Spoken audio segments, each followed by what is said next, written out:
Hello everyone, welcome to our YouTube channel keep it simple. आज के video में हम बात करेंगे यूएस के सीपीआई यानी कि रिटेल इन्फ्लेशन के बारे में, जिसके कि अक्टूबर के नंबर आज 10 नवंबर को रिलीज किए गए हैं। और यूएस का जो इन्फ्लेशन का नंबर है पिछले साल के मुकाबले 7.7% बढ़ा है। हालांकि ये जो नंबर है उम्मीद से बहुत ही बढ़िया है।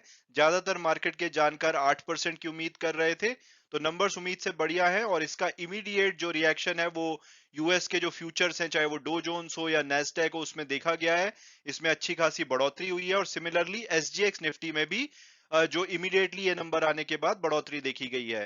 तो आज के वीडियो में हम इस टॉपिक को डिटेल में डिस्कस करेंगे। और आगे बढ़ने से पहले अगर आपने अभी तक चैनल को सब्सक्राइब नहीं किया है तो प्लीज सब्सक्राइब करके हमें मोटिवेट कीजिए। तो सबसे पहले अगर बात की जाए यूएस के लेटेस्ट इन्फ्लेशन के नंबर की, तो आप देख सकते हैं जो नंबर मई में 9.1% थे वो लगातार गिरते हुए 7.7% पे आ गए हैं। और जो मार्केट है, आप जब मैंने ये स्क्रीनशॉट लिया है तो डो फ्यूचर 2.4% भागे हुए थे, एसएनपी 500 3.15 और नेस्डैक जो फ्यूचर है वो 4.12% भागा हुआ था। और सिमिलरली जो एसजीएक्स निफ्टी है उसमें भी 188 पॉइंट की बढ़ोतरी देखी गई थी। तो मार्केट के जानकार ऐसा मान रहे हैं कि भाई लगता है कि अब इन्फ्लेशन अपने पीक पे पहुंच चुका है और इसके आगे बढ़ेगा नहीं, जिसकी वजह से मार्केट ने पॉजिटिवली रिएक्ट किया है। तो अगर नंबर की बात करें तो पिछले साल के मुकाबले जो इन्फ्लेशन का नंबर है वो 7.7% बढ़ा है।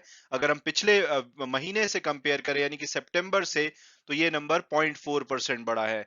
और ये नंबर जनवरी के बाद का लोएस्ट नंबर है। इससे पहले आप देख सकते हैं कि जनवरी में 7.5% इन्फ्लेशन का नंबर था। इसके बाद इसमें लगातार बढ़ोतरी देखी गई थी। अब ये जो नंबर है जनवरी के बाद अगर हम देखें तो सबसे लोएस्ट लेवल पे आ गया है। और इकोनॉमिस्ट्स की बात करें तो वो उम्मीद कर रहे थे डो जोन्स के हिसाब से 7.9% का इंक्रीज, तो वहां से बेटर है। ज्यादातर जो कॉन्सेंसस था वो 8% या 8.1% का था। तो नंबर सभी जो एक्सपेक्टेशन है उससे बेहतर रहे हैं। तो इसलिए मार्केट काफी पॉजिटिवली रिएक्ट कर रही है। और अगर हम कोर इन्फ्लेशन की बात करें यानी कि इस इन्फ्लेशन में से फूड और एनर्जी का जो इन्फ्लेशन है वो हटा दे, तो 6.3% रहा है। और ये नंबर भी एक्सपेक्टेशन से बेटर रहा है, क्योंकि यहाँ पे उम्मीद की जा रही थी कि ये नंबर 6.5% रह सकता है। और अगर बात की जाए कि भाई सबसे ज्यादा कमी क्यों आई है, एक तो फूड और एनर्जी को हटा दे तो उसमें भी कमी आई है। इसके अलावा जो हमारे यूज्ड व्हीकल के प्राइसेस हैं उसमें 2.4% की कमी आई है। जो अपैरल यानी कि कपड़ों के प्राइसेस में 0.7% की, और मेडिकल केयर सर्विसेज की में 0.6% की कमी आई है, जिसकी वजह से ओवरऑल इन्फ्लेशन में कमी देखी गई है। और अब अगर बात की जाए कि भाई कल डो जोन्स क्यों गिरा था, क्या मार्केट नंबर बहुत ही खराब एक्सपेक्ट कर रही थी, तो उसके पीछे के कई डिफरेंट कारण थे। क्योंकि अगर हम कल देखें तो जो डो जोन्स है उसमें 1.95% की गिरावट आई थी। एसएनपी 500 और नेस्डैक कंपोजिट में भी 2.1% और 2.5% की गिरावट देखी गई थी। उसके रीजन ये थे कि पहले तो जो यूएस में मिड टर्म इलेक्शन हुए हैं उसमें माना जा रहा था कि रिपब्लिकन पार्टी आराम से जीत जाएगी, लेकिन वहां पे तगड़ा कॉन्टेस्ट देखा गया है, जिसकी वजह से मार्केट ने नेगेटिवली रिएक्ट किया है।